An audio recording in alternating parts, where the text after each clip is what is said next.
I'm here with trombonist and composer Reggie Watkins, who will be coming to Cleveland uh, as part of a wonderful sextet with the pretty much legendary Pittsburgh drummer Roger Humphries, playing the music of Pittsburgh composers and more in the Pittsburgh manner, which is muscle on grace.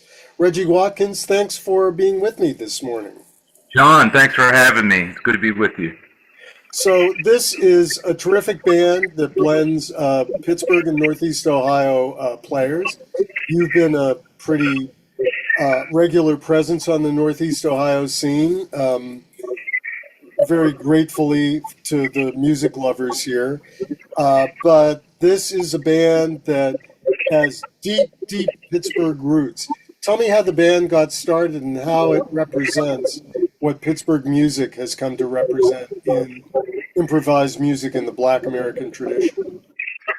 Well, one of my dreams was to play in a band like this, a six-piece band, kind of out of the hard bop style, the Art Blakey jazz messenger style. And the idea came up to do a show and feature Roger and present the music from the album Indestructible. So we knew that wouldn't be the last time we did it, and actually we did that show several times, and then the group just hung around and our repertoire expanded. But it was just, the idea was to have this group, but most importantly, to feature Roger. I mean, that's the reason we did it. He's our direct connection to the history of jazz, and he's an elder, and you say, well, why? It's because of his playing. It's also because of his history and the people he's played with. They give him credibility. But even beyond that, his presence, his vibe, his mantra is all about giving back and being grateful for the music. So the music has given us so much. And if you talk to Roger, you talk to him for 5 minutes, you'll realize that this is his main message, is that life is beautiful. We're here to take care of each other.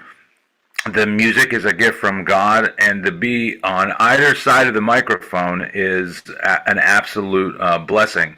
So, to point that out, to realize that and articulate that puts us all in a space. So when you're with Roger, he's constantly reinforcing that notion of the music being its own reward, and how we should be grateful to be together and to be participating.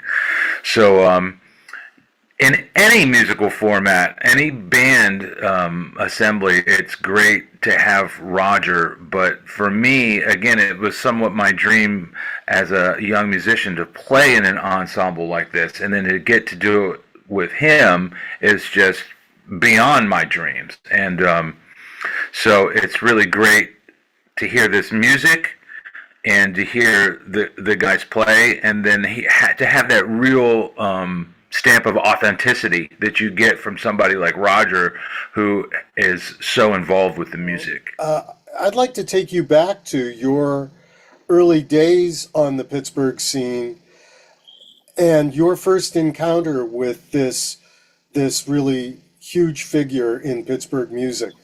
Do you remember the first time you met Roger or played with him? If those are two separate occasions, take me back and tell me what that was like. Well, when I'm from West Virginia, and I started getting into jazz. I went to college in West Virginia, but to us, the city was always Pittsburgh. So we knew about Roger Humphries and Jimmy Ponder and Etta Cox and Al Dow and just everybody that was playing up here. And of course, for years we had Tony Mowat on the radio. So this idea that Pittsburgh was this mecca of jazz, which it is in some ways historically and in present times, but I had actually started to mix it up with other musicians my age in Pittsburgh when I came here, and a couple of my friends were in Roger's band. So I would go and hear Roger. I remember one of the first times I heard Roger was at the Club Cafe in Southside, which is still there. It's had many different owners, but at that time it was a jazz club, and I heard him there. And then I don't really remember the first time I played with him, and I think part of the reason is because he played all the time. He was, you understand, like the hard work of passing on the music is being present and with people all the time. It's not, I shouldn't call it hard work, it's just the nature of things. And what I mean by that is, Roger, for many years, had a jam session, whether it was at James Street, or it was at CJ's, or it was at the Two Sweet Lounge in Homewood, or it was at the Crawford Grill in the Hill District. Roger had a jam session. So what does that mean? That means it gave us a time and a space to be together.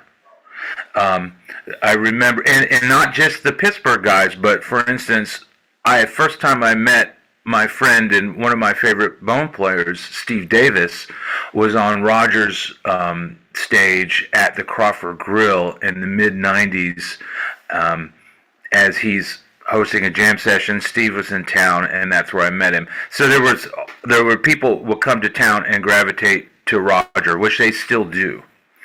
And you realize that, when you travel the world and in jazz circles, people acknowledge, ask about Roger. They also ask about Harold Betters, which left a big mark on the world.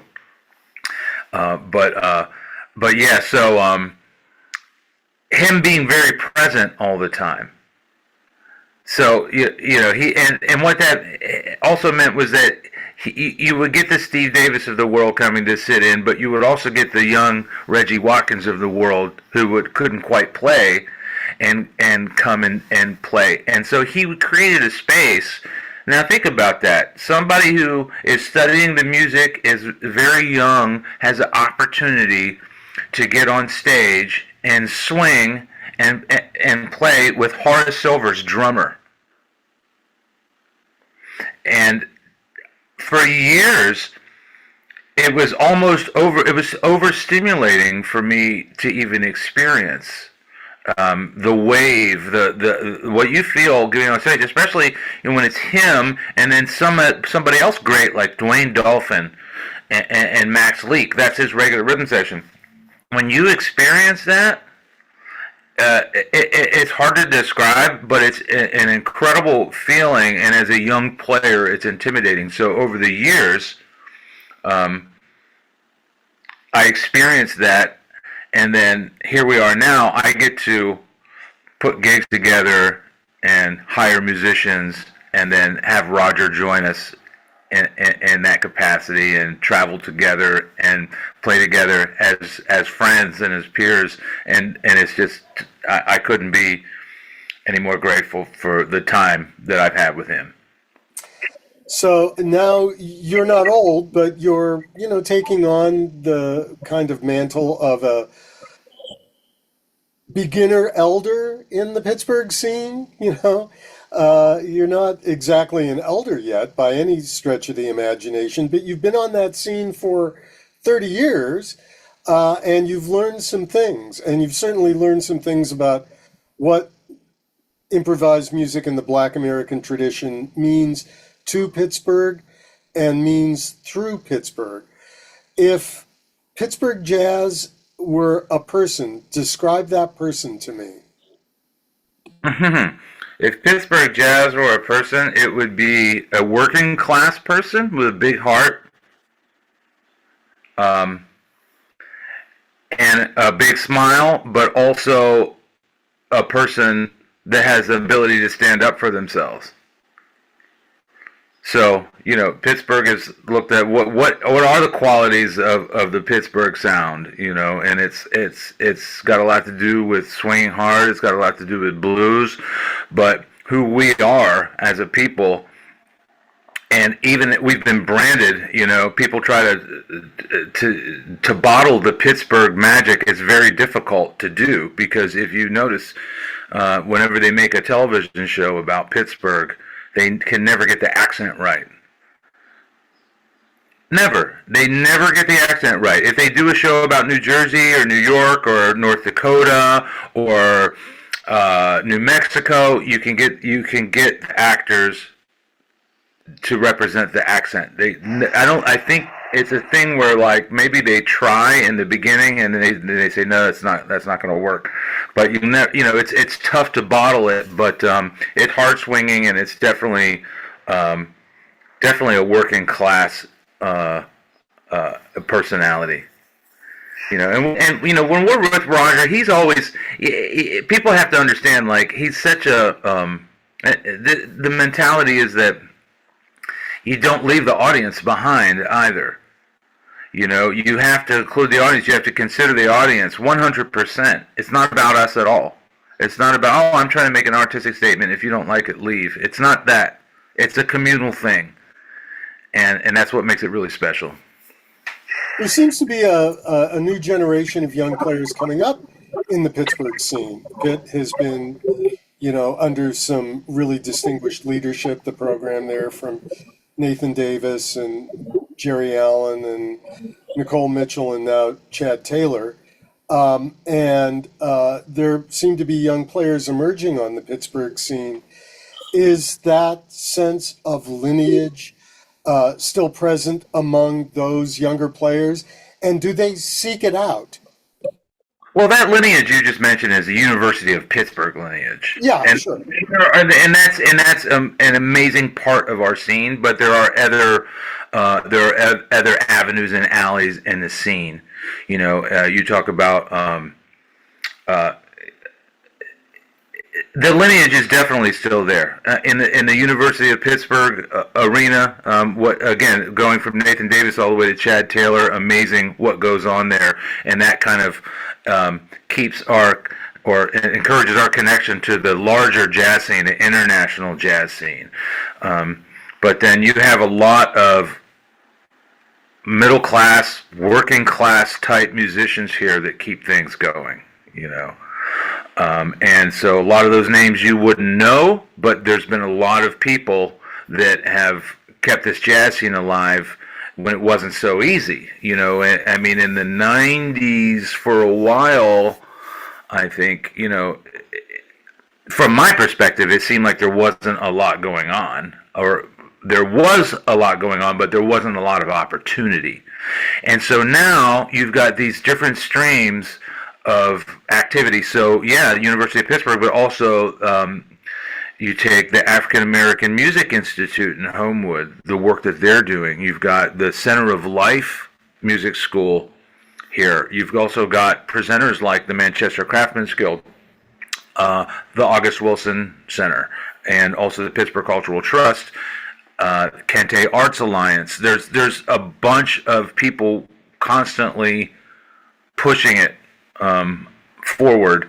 So it's hard for me to say, because I'm so familiar with it. It's hard for me to say that it's one thing. But Roger Humphries represents. He's kind of like, I see him as our jazz father here in a way, and that's just his position in life at this point.